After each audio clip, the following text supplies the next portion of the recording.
All right, good to see everybody. If you hold it, they'll come, right? Everybody's hungry for some updates, information. Good afternoon. I just wanted to brief everybody on just what's going on here the last several weeks since we had our signing day press conference. Just wanted to brief everyone. I thought this was a great opportunity to get our players, all the new guys in front of you in the day and age of the transfer portal. Something that's unique about it is y'all don't get very long, if at all, an opportunity to get to know these guys through the recruiting process. And so they just kind of one day they just show up on campus, and then next thing you know we're practicing. And so I thought this would be a great opportunity as we're in the middle of a massive roster rebuild, as we all know that the last 13 and a half months. And I think that the roster, the 21 roster for the Alamo Bowl, we had 76 scholarship players. There's 53 of those 76 are no longer here. So there's been a massive rebuild the last several months, and we're bringing in 37 new scholarship players here by June 1st and 26 here at mid-year. So it's for me, it's incredibly important that I get these guys focused in front of everyone so that everyone can get to know them and help facilitate their transition sooner rather than later and expedite the maturation process. And this is a part of it. You play at a place, compete at a place like Oklahoma, being in this arena and being comfortable is really important. And I couldn't be more excited about introducing this group of players here with y'all here today. It's going to be, I think you guys are going to have a lot of fun with them. 33 days until spring football. And so that's coming quick. That first day of spring football, can't wait for that to get here. But we got a lot of work to do between now and then. We're 4 weeks into our out-of-season program. We're doing all the stuff that you would expect: mat drills, weight room, speed, conditioning, developing and teaching how we do what we do, systematically, transitioning certainly academically. As well, and what the expectations are in the classroom, the accountability that it takes as well, and really on and off the field, making sure that these guys have a very clear vision for what we expect of them. So what I've seen through 4 weeks with this group of guys, and we're doing everything from segments and walkthroughs and just a lot of learning the playbooks on both sides of the ball. I've seen a great competitive depth, young men that chase excellence, football instincts, and really strong football intelligence, both with the high school and with the transfers. So, meeting the needs where we need. Again, just going back, the 37 guys that we're bringing in. And again, we've dressed the lines of scrimmage with 15 offensive and defensive linemen, 9 defensive linemen, and 6 offensive linemen, 5 linebackers, 8 DBs. As well, both safety and at corner, 3 tight ends, 2 running backs, 3 wide receivers, and certainly a quarterback in Jackson Arnold. Just some dates to again put on everybody's calendar. Again, March 22nd. Again, that's 33 days from now. Be our first practice. March 30th is going to be our pro day. Where we have our guys in front of everybody. Just want everybody to have that on their calendar. And obviously April 22nd is the spring game, 65 days till that spring game. So it's coming quick.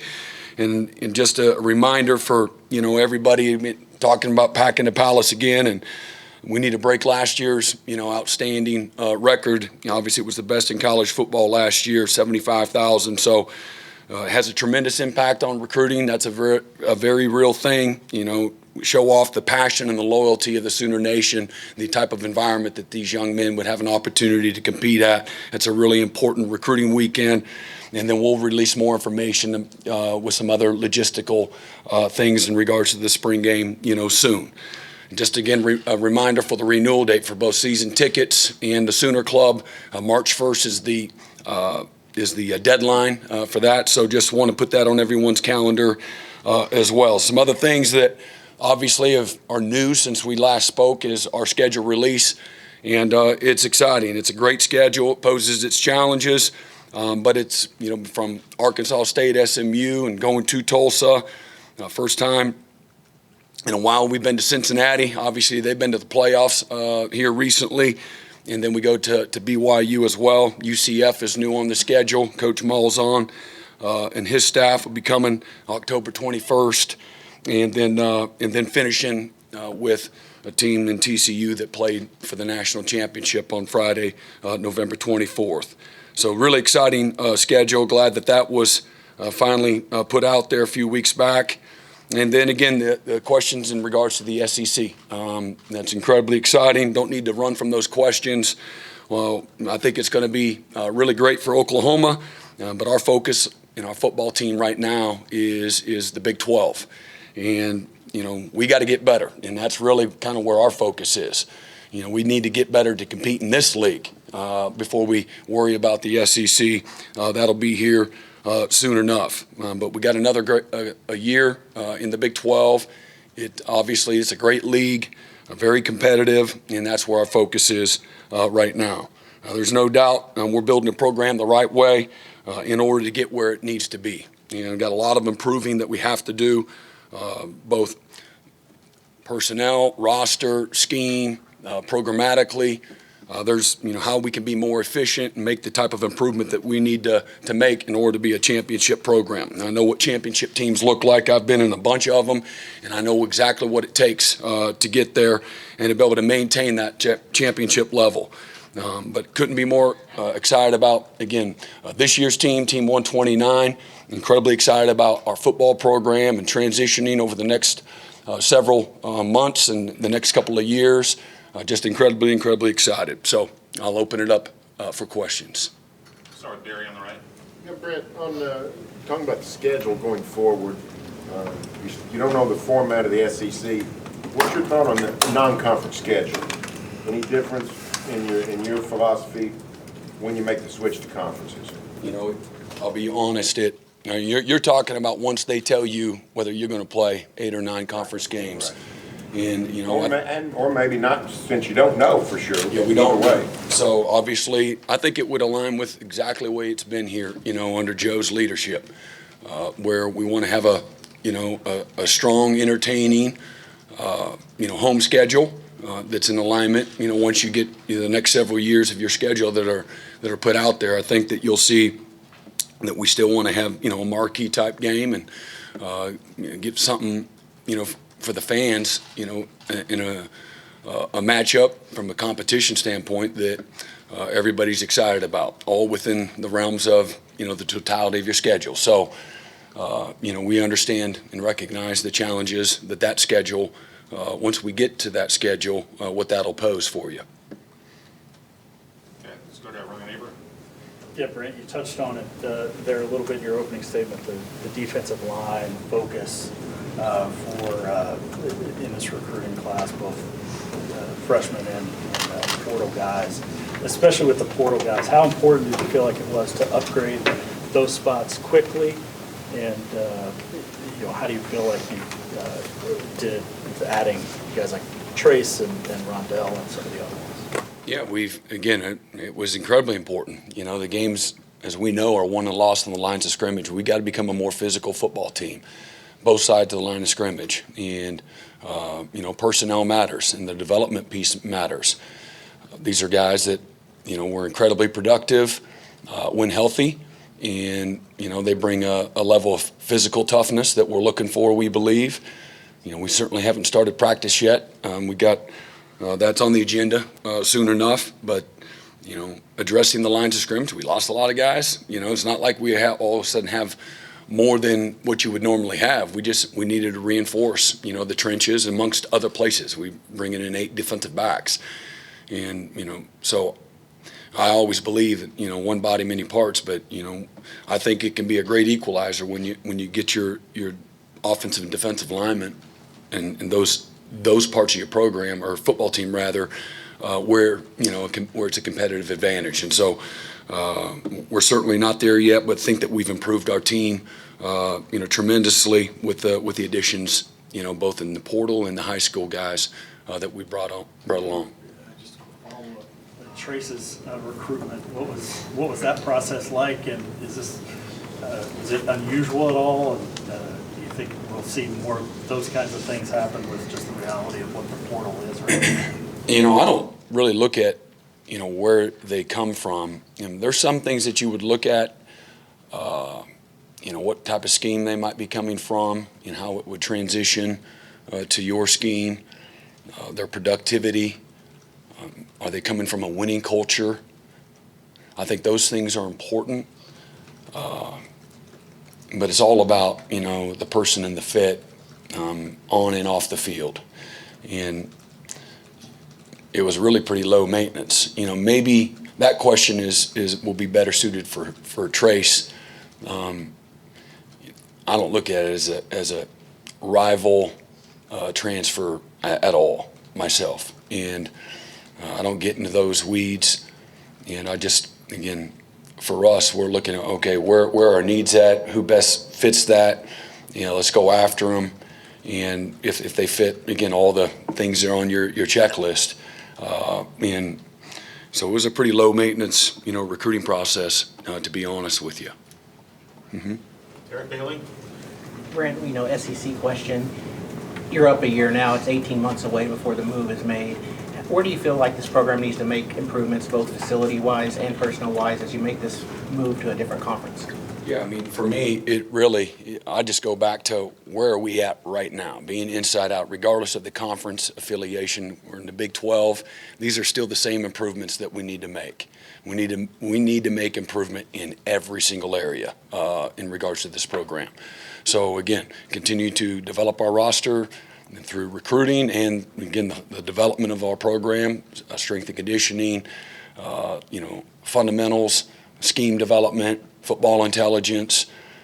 Continue to, you know, support all of our different areas of our program, from nutrition to elite recovery, to the academic support, to the facility. You know, I know that's been laid out there. Those are all things that are important for the University of Oklahoma to be a championship program, regardless of, you know, the transition to one conference to the other. You know, had we not made the move to the SEC, every single thing I'm talking about still applies to where we're at right now as a program. And so, you know, that's where we choose to be, being inside out. We recognize, you know, everybody else is going to talk about, you know, the conference, you know, this conference, and the difference is for us, you know, trying to implement the blueprint for a championship program. You know, this is our vision. It's not a championship program if we're in the Big 12, and then a different template for the SEC championship program. It's all the same to us. We follow up and ask you, as a coach, do you prefer an 8 or a 9-game conference schedule? Is there a big difference between how many conference games you play in a season in your eyes? I mean, you know, there's pros and cons to all of it, and it really doesn't bode well for me to, you know, really have an opinion for everybody to pick apart, because they're going to tell me, you know, what the schedule is. And you know what? I don't mind that. And as long as it's the same for everybody, you know. So that's, you know, where I stand on that. Thanks for doing this today. Yeah, you bet. Okay, we'll come to the left side and go down the line. James? You know, Brent, 8 weeks always just seemed to be a benchmark in the off-season with you. Could you talk about why that 2-week period, or, you know, I mean, the 8 weeks is so important to you, and, you know, what do you try to accomplish in every off-season? You know, I would just say that, you know, looking to the future, maybe it's not the 8-week template. You know, when I came through, you know, the profession, both as a player and a coach, started at Kansas State, again, a developmental program.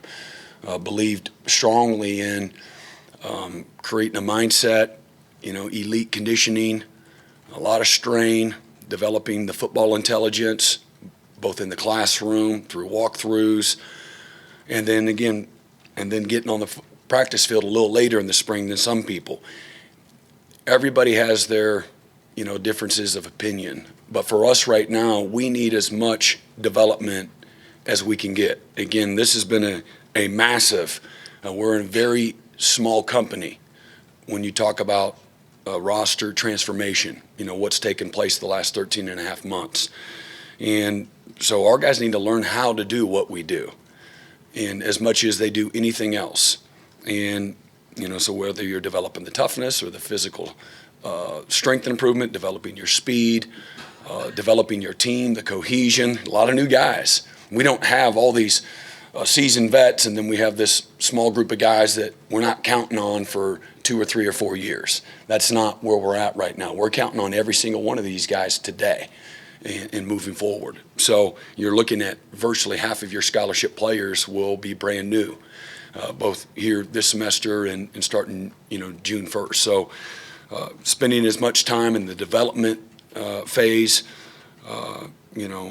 consistently, and again, starts, in that weight room. Nobody has more of an impact on the mindset of your team than your strength and conditioning part of your program. And so that's where we're at. One of the byproducts of that can be not in your favor the longer you wait, the longer you're on that practice, and then somebody gets hurt in late April, and that would potentially prevent them from coming back sooner, in fall camp or certainly for your season. So that's the risk and reward part of the process that you have to weigh based on what your needs are. And to me, that's an easy decision right now. Should it come to a day when we have a tremendous amount of guys coming back, more veterans, there's more carryover from, your bowl game to the start of the spring, where you have a lot of experience returning, I think that would, potentially, we may not use all 8 weeks, consecutively. You still have the time, you just would break it up. If that's 5 weeks and you start, and then you have 3 weeks on the back end after spring football, that's what you have to weigh. And so we're just trying to develop some momentum, and again, some longevity in regards to strength and conditioning, mindset, walkthroughs, meeting time, on the front end, and just be very thorough before we get to spring ball. Mike?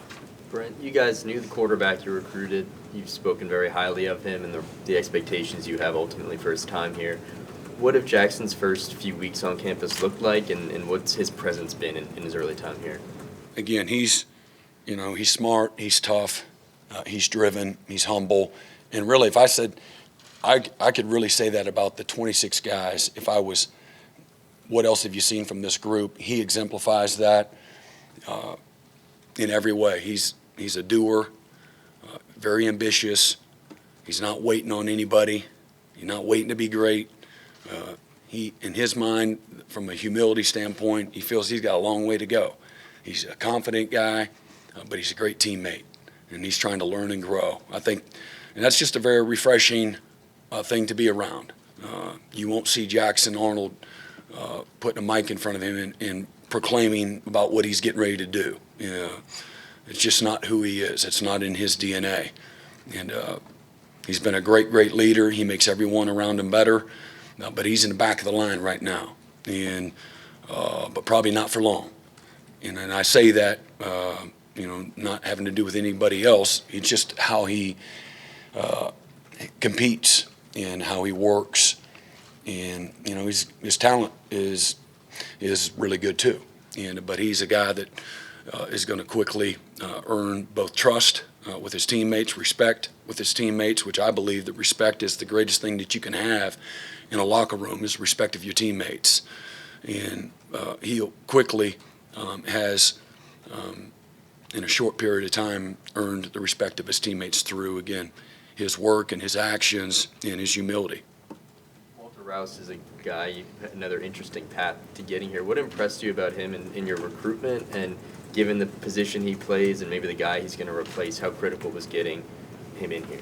Yeah, he's a massive athlete on the offensive line. Obviously, he's a guy that Coach Biedenbow, very familiar with, had recruited him out of high school, out of Washington, D.C., and he's had an outstanding career, very successful career at Stanford.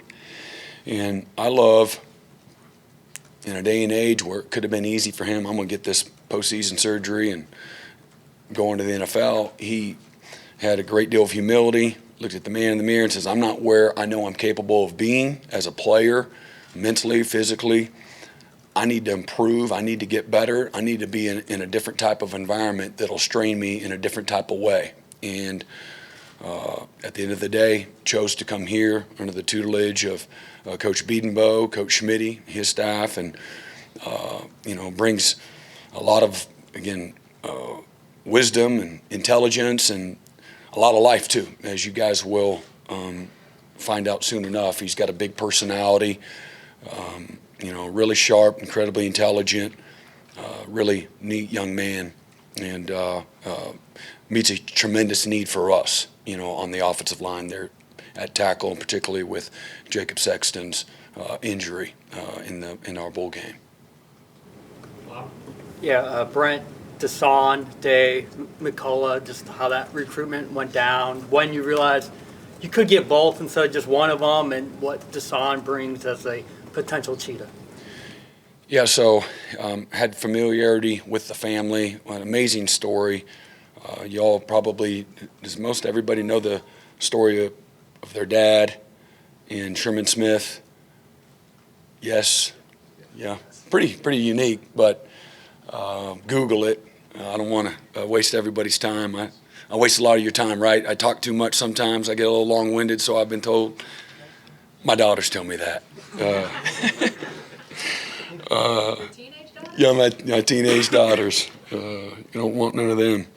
But wonderful family, incredible family, and it's really cool. The dad obviously is a coach. He's a running back coach at Notre Dame, and got to know their family very well through the recruiting process while I was at Clemson.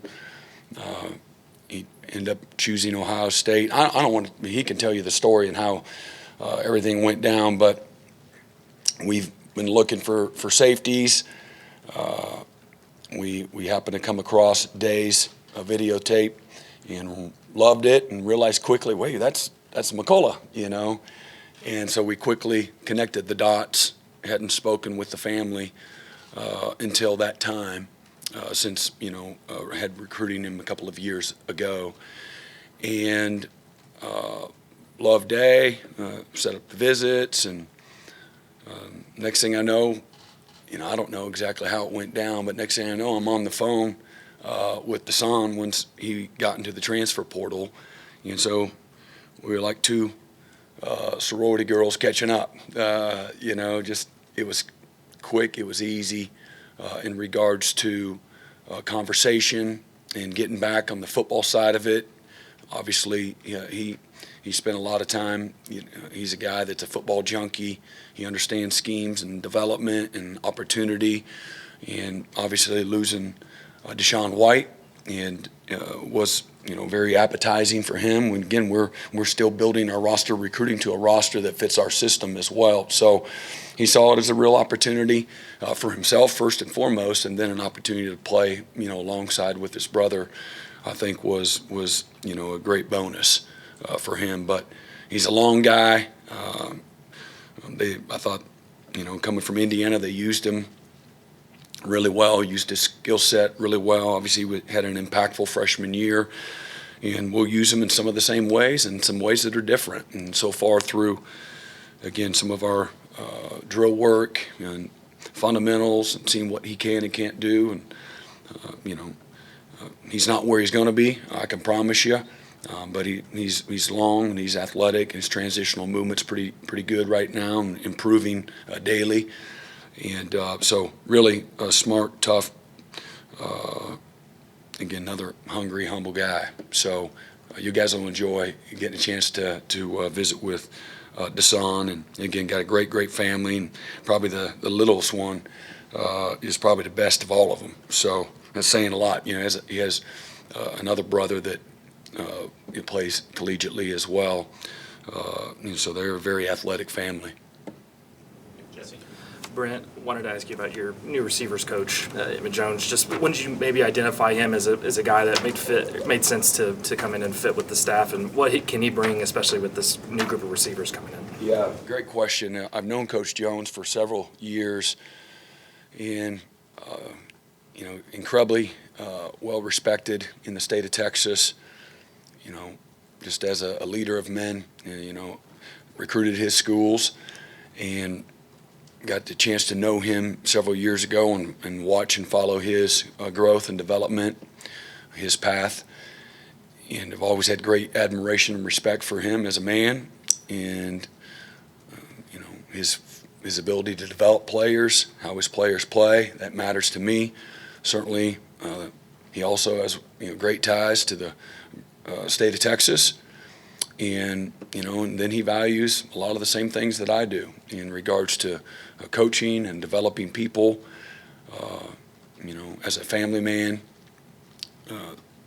he recognizes the excellence again that Oklahoma represents, and wanted an opportunity to you know, be a part of, you know, this great program. And so got great appreciation and respect for Coach Jones, and going to give our receivers exactly what they need in regards to the development, relational, and the scheme into fundamental development, you know, as much as anything as well. So fits great with our staff.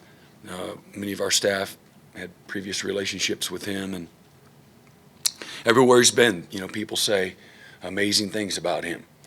Even when I spoke to several coaches at Texas Tech, both before the hire was final and after. And, you know, through it all, you know, people are like, you're getting a real one. So it's always good, you know, to get affirmation for what you feel strongly about. And but a great leader, and a man that has worked his way up the corporate ladder the right way. All right. Brent, your first stint here, JCs were big when you need that immediate help. I remember you guys like Lance Mitchell and Dante Nicholson were big additions for you. Now it's transfer guys. You haven't practiced, but do you see anybody, how important is it you get some immediate help like those guys were able to give you then with some of these transfer portal guys? Is that possible? Is that asking too much? Or I don't think it's asking too much. I think it's very similar. I think you go back and utilize or lean on your experience in recruiting junior colleges. Whether I was at Kansas State, we recruited heavily in the junior colleges to supplement, you know, the rosters there. You know, the issue about that, you get turnover every couple of years. That's not an ideal thing. So when you get them, you better get guys that can make an impact. And so where that'll be, you know, is yet to be determined. But, you know, these are guys that we feel strongly are going to be able to make us better day one. And they'll still have to, you know, they're still going to get what they earn. And so there's a lot of work to do, you know, mentally to pick up, you know, new verbiage and a new language, and then, you know, the fundamentals within the schemes and those types of things. But we would not have signed them if we didn't feel like they would make us better, both immediately and potential guys that can potentially be starters. They'll certainly have every opportunity like everyone else on the team, but they're going to have to earn it as well. And that's part of the, you know, the recruiting pitch. I don't want to promise anybody anything other than an opportunity. And if the guys don't like that, then they're not going to be the right guys for us anyway. So, but this is a group of guys, again, that we feel like we're leaders, intelligent, tough, physical, have the athletic ability to make us better as well at the appropriate spots. And, you know, we would be incredibly disappointed if they weren't guys that contributed right away. Let's go far right side, Justin Martinez. Brent, you mentioned that when you first met with Austin Stogner, he was kind of just shaking your hand, letting him know he's out the door. But now that you've had some time to get to know him, just how would you describe him as a person? Thankful. He's got he's really happy to be back, and I think he's in a comfortable place. I think he enjoyed his time at South Carolina, and maybe something that he needed in that time of his life. But also, I think it gave him an opportunity to have the right perspective about this opportunity here at the University of Oklahoma, and being close with his family, and having an opportunity to be in this type of system to highlight, quote unquote, his ability in the use of our tight end. So he's a worker. He's a tough guy. He's got a lot of juice and energy when it comes to competing. Obviously, he had previous relationships with some guys, and a lot of guys are gone, but he's just very comfortable. Easy, seamless transition for him thus far. Jenny? Brent, I'm wondering about linebacker position. You guys were admittedly thin there last year. Lost a couple guys to the end of their time here. bringing in two mid-year, but do you feel like you have enough depth there? Or you were talking earlier about the linemen being, that's the focus. Is it safe to say linebackers are kind of the next part of rebuilding position-wise, or do you feel like you have enough at this point? Well, I mean, I feel like we got exactly what we need. But, you know, and I think that's, you look at it just like I do, like, golly, we really can't afford an injury here. You know, if that happens, it's, to me, a different conversation. And it just, the margin for error is small there. But I love the group of guys. And we've made exponential improvement from where we were a year ago at this time. And I really like the group where we're at right now. Would you like a little more experience there? Absolutely. But it's not just experience, it's experience that fits your system too. And, you know, so if you know, love, again, if you get, we can't afford to lose anybody. That's just all I'll say. You know, I just don't think that would be good for us. So there's always an opportunity. If there's if something like that happens, you know, we would look to try to you know, support our position there, you know, through possible, you know, transfers, you know, after the spring. But hopefully we don't have to address that, because I really like where the group is right now, mentally and physically, fundamentally. Their understanding, you know, you know, the segment meetings that we've had with them, and then the time that they come in on their own with the cut-ups that we've created, we've shown them, you know, a lot of the things that we got to get better at, you know, where we fell short last year, positionally, fundamentally, instinctually. Really thought that you know, Deshaun and David and Danny all in their first year. I think David and Danny were in the top 5 in the conference in production. We're on the field a lot too. That's how I look at it too. You know, but they still did some really good things. There was some achievement there, but I feel like we're just barely scratching the surface on what that group still can be and needs to be for us to make the improvement on defense. For me, leadership, accountability, toughness, consistency, it starts there. If the D tackle gets scooped or cut off out of his gap, the backers can make him right. Now, the margin for error on the defensive line is very small. The closer to the ball you get, the harder it is to play. The more difficult it is, the more challenging it is. But the backers can make them right. And too often a year ago, we weren't able to do that. And you got to be able to do that. And so, you know, losing David and Deshaun creates more opportunity for other guys, but really excited about what I've seen thus far. And even last year, you know, you see the signs of it. You know, if it's Kobe McKenzie, you're like, man, he's got instincts, you know, very physical, every time we put him in inside drill, he finds the ball. Some other things that he needed to continue to work on and get better. But those are some natural things that you can't coach. Jaron Kanik, he's got incredible, remember, he's a guy that never lined up at linebacker in his life until he came to Oklahoma. So there's whatever that transition is. But I've seen him like do this right here, and you want it there, but he was here, and really excited about where he's at, the ownership that he's taken, the hunger, the edge, the attitude, again, the humility through all of it. And he's a great leader already. You know, Kip Lewis, another young guy that's, you know, is 198 pounds, you know, benching about 250, you know, when he got here. So he had some physical, and he was our number 2 once Shane Witter went out. And but I love him too. What his instincts, his ability to find the ball, plays fast, plays, again, for a wiry guy, plays physical. Danny was outstanding. You know, I think, you know, in our bowl game, I think it was quite obvious he's the best player on our defense. And I say that because I'm not worried about Danny, you know, getting full of himself. But I'm also going to recognize a guy that, you know, I think we can build a defense around. And he's got a lot to improve at too, you know, physically, fundamentally, understanding. But he's a guy he's been putting in the work. And he's fanatical about putting in work and improving. Got a great sense of desperation. And And again, I think at that Cheetah, we got a variety of guys that we'll look at there that I'm really excited about where that group is. I threw Kanik out there, but to me, it was a little bit like a fish out of water, further away from the ball. I thought he was more comfortable in the box once we teach him the run fits and all of those things and how to take on a blocker. He didn't know how to take on a blocker. You got to whoop someone and then you got to make the play. That's what defense is all about. Every play, whoop someone, make the play. And so he didn't know how to whoop anybody. So but he's coming. But I'm really excited about that Cheetah. So between Desan and Justin Harrington, Peyton Bowen, Reggie Pearson, and we have a few guys learning a couple of positions, and we rely on guys that are good football players and that have some experience playing. A guy like Peyton Bowen, I think, is a guy that he's beyond his years in regards to football's easy for him. His schemes are easy for him. He comes from a very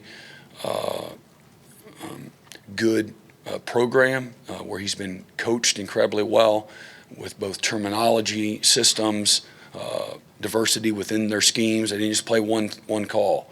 And so he understands ball and he finds the football. He's got a tremendous skill set. So him and Justin Harrington, who's long and athletic, we'll look at those guys, Reggie Pearson at multiple positions to try to help create some depth there. Great competition, moving forward. Shane's not fully cleared, but he can run around. He'll be cleared by the time we get to spring ball, so that he can compete as well and see if he can help us, this season as well. I think I covered all the linebackers that are, and then Phil Pachotti's here. Phil, again, another big Mike linebacker.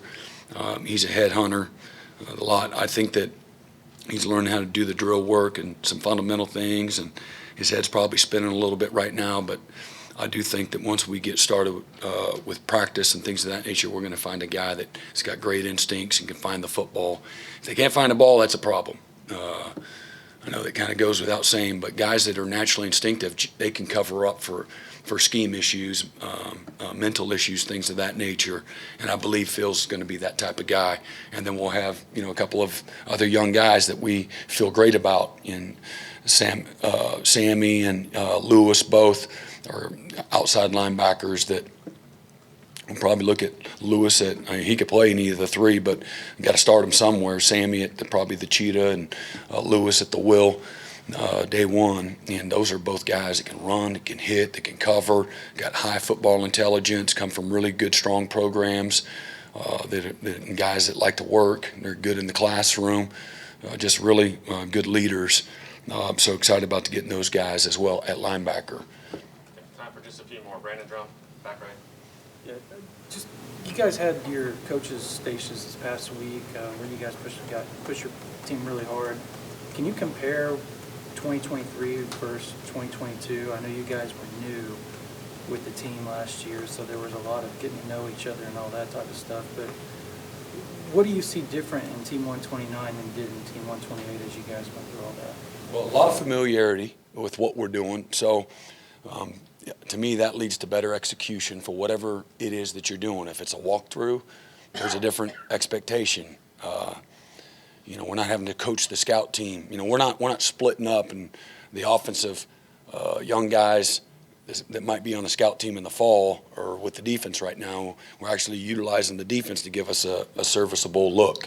So that takes a lot of coaching. When you're asking a D tackle to come over and play left tackle, or maybe a defensive end to be the tight end, what you want him to do, and because you got to develop that. We got to become a better, smarter, situational football team, both sides of the ball. And for us, on both sides of the ball, but particularly because I know we're doing a lot of walkthroughs versus an offensive look and the motions and the runs, the passes, all of those things. We're not having to coach the scout team as much as we were a year ago. So that just slows the growth process. Is really slow when everybody's brand new. So we're a lot further along there with what they're going to expect, then how we do what we do, coaching each other. So we actually have a veteran group, quote unquote. I don't think that we're real deep there, but we have a veteran group that can teach the 26 newcomers now. where a year ago at this time, everybody was a newcomer. So it wasn't like we got just a couple of new coaches. Everybody was new. And so we're just a lot further along. Strength, speed. I think this is if you compared the mid-years, I think that we got more depth than what we had a year ago. I think more impact players than we had a year ago. And then, again, we're further along in some of it because I think we recruited a really good class of football players, guys that have a very strong football acumen that's going to lend to a quicker transition, if you will. And a group of guys that are hungry, and they're in the film room. Danny Stutzman, he didn't come ask for a playbook for 8-10 weeks a year ago, and I wanted to see who was going to come ask for it. And so I know that we talked about that we had a good conversation and come to Jesus on what do you want to do with your career. Did you come here to be a funny guy, or do you want to be serious about being great? And obviously he's flipped the switch, but so we're a lot further along, and we didn't know anybody when we got here. So to me, it was important that we develop relationships with these guys before we did the scheme as well. So a lot further along mentally with where we were a year ago, physically I believe as well. And then we got to get all these guys, the 26 mid-years that are here, we got to get them transitioned quickly. Because we're going to need a bunch of them to help us, day one. John Hoover, far right. Brent, to expound on that a little bit on the newcomers, that transition period that you guys have, whether it's FBS Power 5 transfers or FCS or wherever you're getting them from all over, high schools, junior college, can you talk about maybe the transition element that those guys, and what you said you like what you're seeing, but can you maybe describe what it is that you like about these new 26 guys? Well, I think it's a close group of guys. I know there's 12 collegiate transfers if you include Kendall Dolby as a junior college player. But the 14 high school guys were all pretty close through the recruiting process. Getting them transitioned quickly with all of the processes and how to utilize the university the right way academically, study hall, going to tutors, all of those types of things. What the expectations are. It's a group of guys that are very committed to excellence, as I said earlier. So you feel very strong that, we'll still hold them accountable and take them by the hand, but this is a group of guys that are going to be committed to going to class, doing the right things there, not getting in harm's way academically, and then again, learning the systems, things of that nature. We've had to literally tell them to turn the lights out when they leave. And so it's, again, very driven, very hungry. It's a group of guys that they recognize, to me, the work that it takes, to be successful. And again, the successful people, as we all know, got to be willing to do what others won't. And regardless of whatever the result's going to be. And, so a very committed group of guys. And again, so far they've shown a great deal of humility, intelligence, again, good football acumen, instinctual, transitionally. We're helping them in every way, helping foster what being on the team, all that means, working hard at starting over, making sure that everybody understands. I got to do a good job of rehearsing, again, our values, my beliefs, and continue to nurture the foundation of our program with all these new guys. So that takes a lot of work, a lot of intentionality, a lot of conversation, and because I got to do a great job of creating a vision for them and not letting them get overwhelmed with the burden of expectations. And so helping them transition that way too. Don't worry about getting a spring ball yet. Let's focus on today and trying to stack days. And so there's a lot of things I covered there, but it's important, too, that these guys get plugged in, with, their teammates, and because we need a close team, very successful football teams, championship teams. If there's something, they do things together. They're close. They have a lot of trust and respect for one another. So we've tried to foster, those relationships, as well. Ryan Chapman, right side. Brent, defensive backs, on signing day you talked a lot about how versatile the entire group is. What's that process been like as far as just finding the spots you want to slot those guys in to start as kind of to build that foundation? Yeah, so it's addressing where we got to get better. We got to get better everywhere. It's like, where don't you have to get better? That's Captain Obvious here. And again, I love the versatility. Where they start may not be where they finish. And maybe, I'm not talking necessarily this year, maybe it's in 2 years. And that's what the best about, I think, you look at guys that have won the Butkus Award, Teddy and Rocky both were multi-year starters at different positions and had incredible success. So that's the type of versatility, this group of 8 defensive backs. And so, we got to get better at corner. So, I want guys that, again, I just think the group of guys have instincts, they have ambition, they're going to attack their craft every day. Overall, so at corner we got Josiah, we got McCory, and we got Kendall working at corner. Those 3 guys, and then those 3 guys in particular are guys, again, are instinctive. They play big. Got really good cover skills. They're aggressive. Again, just natural instincts. Been well coached. And again, hungry, driven, intelligent. And then, the rest of the guys here at mid-year are at safety. Reggie and Peyton in particular. Those are the only guys right here at semester, I believe, right, at safety. Look, Eric McCarty is, he's coming off of ACL injury, so he's been over on the side rehabbing and doing great, doing really, really good. So all those guys could play a variety of positions, and I know I spoke about Peyton and Reggie already, and how we'll try to, at safety, I think those guys are going to make us better. They're both physical, play fast, hungry, driven. So I think we'll be an improved group. And we lost a bunch of guys. I think we know that. We lost a bunch of guys too. I'm not sure we didn't lose a lot of production in the secondary, but we lost a bunch of bodies. Last one, Kerry Murdoch. And Brent, I know I'm just one of many guys in here that's kind of fought for media access over the year, and more of it.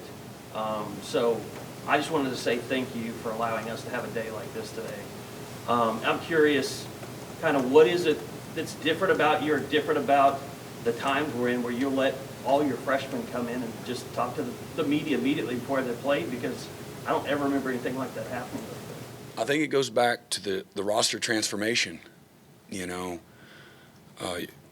We're going to be more dependent on this group of players, than your normal. Again, say we'd been here for 5 years and had developed a program, and there wasn't all this massive turnover in the last 13 months. Again, 76 scholarship players, 53 are gone from 13 months ago. That's a bunch, and I bet it's up there with about any program in college football. And so, almost half of our scholarship guys, between by June 1st will be brand new. So I think it's just important. I thought if there was ever a time of the year everybody has a story. I think it's a great thing. Utilize this platform the right way. I think the day and age with social media, NIL, the stage that these guys create, the platforms that they create and expound upon on their own, why not provide them an opportunity to do it in front of all of you? And I think I'm trying to expedite their maturation process. Part of that is understanding that you get to deal with the media here, and they're going to write what you tell them to write, or again, they're going to write what they see. And so why not endear people? Take advantage of the platform the right way. It's not about you, but here's an opportunity to talk about yourself, tell the story. I think that's endearing to everybody. This is a place that, as we know, is incredibly passionate and incredibly proud. I think that people make the place, both on y'all's end, but also on the players. And I want you all to see all the cool things that we saw through the recruiting process of why we were attracted to these guys and why we feel like they'll be a great fit here. So I just think that helping them transition is a part of that too. Instead of, you all know and report what they do, and I think it's always cool to, why do they do what they do? You get a small window to be able to do that, get to know them on a different level. And then as I started out, when I started today, the portal, you're getting these guys that you're expecting to come in and make some kind of an immediate impact. Y'all don't know who they are in any way, shape, or form. You're not covering them virtually, through like you would Jackson Arnold. We got to know him for a year, and his family, his story, how he grew up, what all these things. These guys are, when they came on a visit to Oklahoma, they made an announcement. They would do that little pin emoji thing, right? And you're like, oh man, he's in Norman. And next thing you know, he's come to class, several days later. So there's not the same serenade, if you will. That's what the transfer portal has created. Like, who's this guy? And where's he from? What's his story? You don't know as much about. So I just thought it was a great opportunity for these guys to get in front of you, to get to know one another. And again, these are guys that we're going to have to count on. So, we're trying to be great right now. And I think this is a very small part, but I think it's an important part. I think it all matters. I want them to know, like, y'all going to ask a lot of football questions, and you're going to talk about, opportunity to impact. And I think this will be just a little fuel, believe it or not. They'll look at today. My feeling is they'll look at today as they get to come visit with you. There'll be a point in time when they're like, man, I don't want to do the media today, right?